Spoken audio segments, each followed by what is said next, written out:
여러분 안녕하세요. 국민라디오 김효진 PD입니다. 네, 정치 내비게이션 시간이 맞습니다. 이 프로를 진행하는 정승조 아나운서가 개인적인 사정으로 이번 한 주 자리를 좀 비우게 됐습니다. 그래서 오늘부터 오는 금요일까지 한 주간 제가 대신 진행을 하게 됐습니다. 어서 오십시오. 4월 7일 월요일 아침 정치 내비게이션입니다.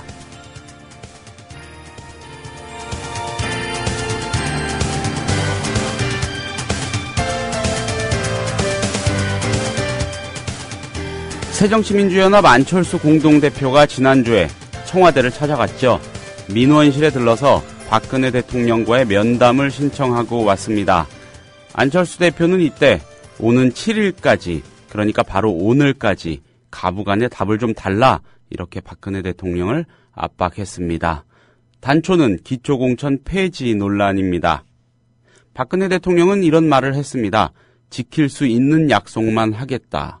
그리고 한 번 한 약속은 무슨 일이 있어도 지킨다. 이 말을 생각하면 일은 아주 간단합니다.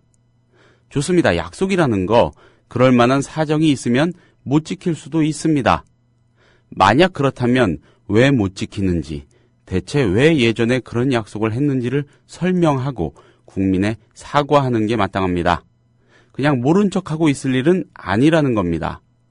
혹시라도 이런 얘기는 하지 않았으면 좋겠습니다.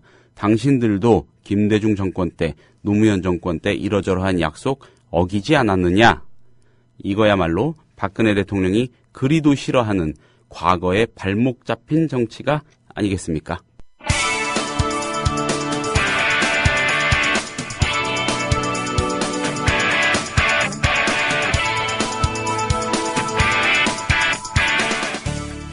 현장성과 깊이가 다른 정치 해설. 지금 여러분께서는 정치 내비게이션을 듣고 계십니다. 진행의 정승조 아나운서입니다.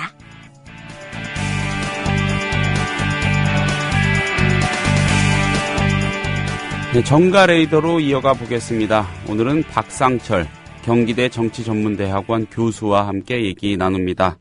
교수님 안녕하세요. 네, 안녕하세요. 네, 아무래도 이 안철수 대표가 박근혜 대통령에게 면담을 요청한 일을 먼저 짚어봐야 될 것 같습니다. 네. 예, 기초선거에서 정당 공천을 하느냐 마느냐 이 문제 관련해서 오늘까지 박 대통령의 그 면담 가능 여부 대답을 요구하지 않았습니까? 네. 예, 과연 청와대가 어떤 반응 보일지 궁금한데 어떻게 전망하십니까? 지난주에 이제 안철수 대표가 기습 청와대 방문을 했죠. 네, 민원실을 찾아갔죠. 예상 못했고요. 네. 청와대도 곤혹스러웠을 겁니다. 네. 일단 이 공식적인 그 답변 내지는 이 긍정적인 반응이 청와대에서 나오기는 힘들 수밖에 없다. 네. 왜냐하면 일단 박근혜 대통령이 어쨌든 그 대선 공약으로 약속했던 것을 약속을 지키지 않은 셈이기 때문에 네. 답변이 궁색할 수밖에 없고요. 또 선거를 얼마 안 두고 어떤 반응을 보이면 안철수 대표나 야권한테 이제 힘을 실어주는 그런 상황이 될 수도 있기 때문에 그렇죠. 아마도 이제 무반응을 계속 반복하거나 최소한 부정적인 그 메시지, 예를 들어서 네. 선거에 지방선거에 청와대는 개입할 수 없기 때문에 이야기하지 않는다. 네. 이런 식으로 반응하지 않을까라고 예측이 됩니다. 네, 그 민경욱 대변인이 관련해서 어제 할 말이 없다 이렇게 기자들한테 네. 말을 했다더군요. 아직은 예. 이제 우리가 반응으로 보아서는 안 네. 될 문제 같고요. 네. 안철수 대표가 기습 방문한 거 말씀하신 대로요. 이 배경은 무엇이고 또 이 기습 방문 적절했다고 보십니까? 일단 그 다목적용이라고 볼 수가 있는데요. 네. 일단 대선 공약을 지키지 않는다, 약속을 지키라라고 여권을 압박했다고 볼 수도 있고. 네. 또 한편으로는 이제 당내에서도 이제 선거가 다가오면서 네. 다른 불평 불만의 다른 목소리가 나오고 있거든요. 네. 그래서 사전에 그러한 것을 정리하겠다는 작업, 이런 그 다목적 용도는 가지고 있고요. 네. 그러나 가장 중요한 것은 이제 선거를 앞두고 대국민에게 이것이 정말 그 지방선거의 어떤 그 이슈로 네. 삼기 위한 그런 그 제스처로 이제 볼 수가 있는데요. 네. 일단 청와대의 대응은 현재까지는 이 문제 관한은 상당히 우리가 부정적으로 보일 수밖에 없을 것 같아요. 네. 불통의 이미지랄까. 그리고 특히 야권의 이야기는 아예 무시하고 있구나라는 모습이 반복되면 과연 이것이 쌓이다 보면 청와대에도 어떤 정치적인 어떤 그 부담이 가지 않겠냐는 생각이 듭니다. 네, 어쨌든 청와대도 거슬리는 대목인 건 분명하다. 네. 이런 말씀으로 들립니다. 네, 새정치민주연합이 6.4 지방선거 마지막까지 기초선거 무공천 입장 견지할까요? 불편해도 견지를 할 수밖에 없다고 봐요. 네. 사실은 기초선거에서 무공천 공약 같은 경우는 구 민주당이죠. 민주당 같은 경우는 작년 6월 달에 당원 투표로 결정을 내렸거든요. 네. 그 당시 새누리당에서 빨리 결론을 내려라라는 압박도 사실 있었고요. 네. 그리고 지금 신당이 만들어진 과정에서, 새정치민주연합이 만들어진 과정에서 안철수와 김한길이 서로 만남의 고리가 됐던 것 또한 기초선거에서 무공천이기 때문에 명분이었죠. 예, 어쩌면은 지켜야 될 정치적 명분이 아닌가라는 네. 생각을 갖습니다. 네. 자, 6.4 지방선거에서 이 기초선거 무공천 이슈 이게 선거의 아젠다로 의제로 영향력을 발휘할 수 있을까요? 쉽지는 않을 겁니다. 선거란 것이 누가 서울시장이 되고 누가 경기지사가 되냐라고 이렇게 관심이 집중되기 때문에 네. 상당히 어렵다고 보고요. 서로 그런 이 효과를 갖는다 할지라도 네.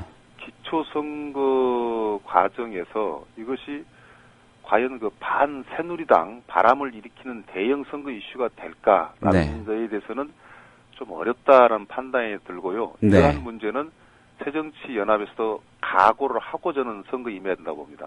그렇군요. 그렇다면은 이 새정치민주연합이 만약에 공천하지 않는다면 그것이 지방선거 결과에는 어떤 영향을 미칠까요?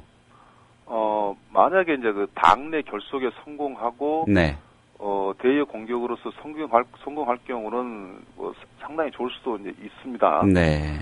그리고 이런 이슈가 야권 결집에는 과거 민주당의 깃발로서는 상당히 힘들었지 않습니까? 네. 선거하는 지역마다 무공천이 이슈가 될 거 아니에요. 네. 이것이 이제 야권의 깃발이 될 수 있기 때문에 광역 선거에는 결코 불리하지 않을 수도 있다라는 이제 생각이 듭니다. 네. 그래서 이 선거 결과가 무슨 기초공천, 기초단체장의 승리 여부와 상관없이 네. 그렇게 부정적이지는 않을 수도 있다라는 또 예상이 되네요. 알겠습니다. 네. 자, 6.4 지방선거의 결과 성적표가 안철수 대표의 리더십에 어떤 영향 미칠지도 전망을 좀 해주시죠. 네, 참 많은 영향을 끼칠 거예요. 네. 지방선거를 앞두고 새로운 당을 만들면서 야권은 모든 것을 안철수 현상에 이제 의존하고 네. 의탁하고 있는 상황이라 볼 수 있거든요. 네. 그래서 만약에 승리한다면은 안철수 리더십이 굳혀진 것은 이제 명확하냐 하고요. 네. 서로 기대 이하다 할지라도 당분간은 안철수 없는 야권은 없기 때문에 네. 리더십 크게 손상을 받지 않을 수 있지만 다만 어떤 선거 패배 시 네.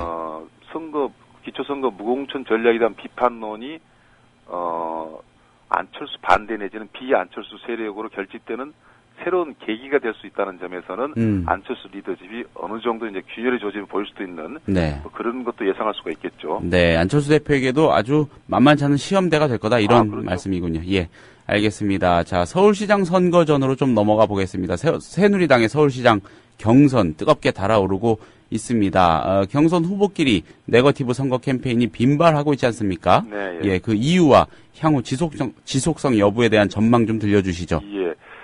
네거티브 상대방을 공격하는 선거 전략 캠페인은 네. 어떤 선거에서도 꼭 있는 필수 불가결한 현상이라고 네. 볼 수가 있는데요. 네. 지금 새누리당 경선에서는 처음부터 중진 착출론을 좀 무리하게 하고 또 박신 논란이 생기면서 네. 서로 후보 간에 이제 상호 불신이 생긴 거예요. 누구 도움을 받고 있지 않느냐, 오해라든가 공격, 또 박심을 차단하기 위한 이런 전략 때문에 바로 그런 것 때문에 이번에 후보 경선에서 새누리당의 어떤 네거티브가 네. 상당히 좀 강도가 높아진 게 아닌가라는 생각이 듭니다. 네.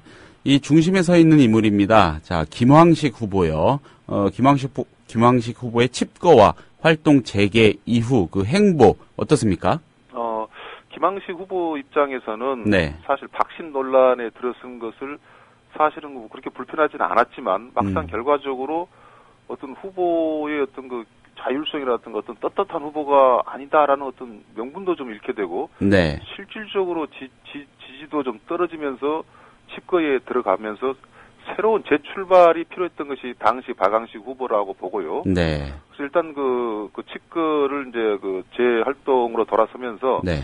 나름대로 이제 개인 이미지 심기에 좀 노력을 하고 있는 것 같아요. 나는 정치인이 아니라 예. 다른 후보와 달리 행정, 일꾼으로서의 어떤 그 후보다라고 이야기하고 있는 것. 나 이 사람들하고 다르다. 나름대로는 뭐 방향을 잘 잡고 있다고 봅니다. 네. 자, 정몽준 후보와 김황식 후보의 캠프의 성격은 어떻습니까? 흔히들 둘 다 뭐 대권 후보 캠프 같다라고 이야기를 하지 않습니까? 예.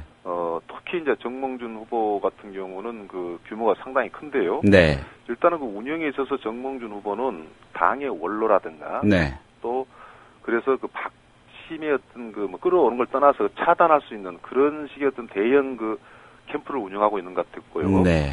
반면에 이제 이혜훈 후보도 있습니다만은 좀 죄송한데 이제 김황식 후보 쪽만 이야기를 한다면. 네.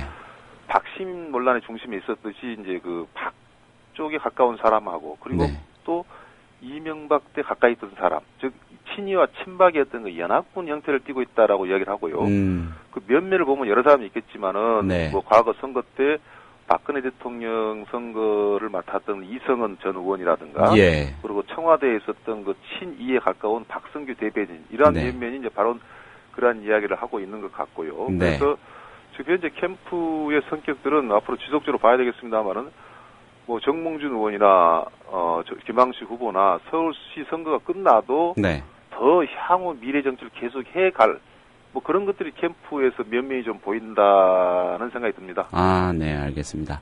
자, 정몽준, 김황식 이 두 후보 모두 박원순 현 시장과 각을 세우는 그런 경쟁을 벌이고 있지 않습니까? 그 이유와 의도에 대해서도 한 말씀 좀 부탁을 드립니다.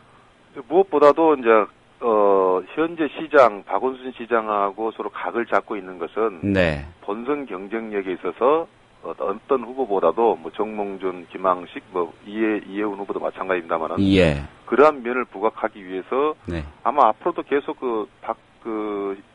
박원순 현 시장에 대한 공격은 계속 이어질 것 같고요. 네. 바로 이러한 것들이 이제 현 시장의 프레임이라고 볼 수 있습니다. 예. 대응할 수 있는 장면들이 많이 생기지 않습니까? 그렇죠. 그러나 이제 새누리당 입장에서 볼 때는 뭐 이러한 것들이 지속적으로 대모로 해서 현 시장의 실정을 부각시키는 수단으로 활용하는 그러한 의도도 저는 있다고 봅니다. 네. 이 새누리당의 서울시장 경선에서 박심 논란의 위력이 사라지고 있는 것으로도 보면 될까요? 아니죠. 이번 뭐 여론조사가 100% 경선 방법이 룰이 네. 100% 여론조사가 아니기 때문에 네. 박근혜 대통령이 누구한테 마음이 가 있느냐는 경선 끝까지 갈 거라고 보고요. 예. 다만 후보로서 지원을 받고 있다 그러면은 역시 피해자로서 동정 어떤 그 표나 여론이 없기 때문에 네. 후보자 이미지에 좋지 않아서 그렇게 이야기하고 있을 뿐이지 각 후보들이 뭐 박심이 불필요하거나 혹은 또 박심이 약해졌기 때문에 필요 네. 없다 이런 반응으로 볼 문제는 아니라고 보죠. 알겠습니다. 자, 새누리당과 청와대 6.4 지방선거 임하는 자세에 대해서 분석과 평가를 한 말씀 해주신다면요. 뭐 중간 평가이겠죠. 네. 지금 새누리당이 초반전에 뭐 지금도 여전하지만은 이번 선거에 올인을 하겠다, 꼭 승리를 하겠다 네. 라고 해서 중진 착취론을 비롯해가지고 경선룰도 후보 따라서 지역 따라서 좀 바꿨거든요. 네. 그러다 보니까 잡음이 있었지만은 이게 어느 정도 좀 정리가 된 것 같고요. 네. 각 진영, 각 지역별로 광역단체장에 나올 사람들 면면을 보면은 역시 새누리당 청와대 총 집권 세력이 총출동했다라고 볼 수밖에 없습니다. 네. 그러다 보니까 역시 이번 선거에 있었던 정책 중립이 과연 지켜질까라는 우려도 되고요. 네. 어쨌든 이번 지방선거가 역대 지방선거와 마찬가지로 그냥 지방선거가 아니라 정치 선거로서 선거판이 굉장히 커졌고요. 이번 선거 결과에 따라서 지방선거지만 중앙정치 선거 지도가 좀 바뀔 수 있는 그런 선거고 그것을 새누리당이 이제 이끌어가고 있는 형국이다라고 볼 수 있고 또 네. 야권도 아예 정당까지 바꿨지 않습니까? 네네. 그래서 이번 선거판이 좀 커질 것 같구만요. 네. 자, 선거판이 아주 커질 거고 중앙정치의 지형에도 영향을 크게 미칠 거다. 네. 예, 이렇게 정리해 주셨습니다. 자, 교수님 오늘 말씀 감사합니다. 네. 4월 7일 월요일 정치 내비게이션 여기서 마칩니다. 저는 정승조 아나운서가 아니라 김효진 PD입니다. 정승조 아나운서가 이 개인적인 사정으로 이번 한 주 휴가를 좀 냈습니다. 그래서 자리를 비우게 돼서 제가 오는 금요일까지 이번 한 주간 대신 진행을 합니다. 감사합니다. 저는 내일 다시 오겠습니다.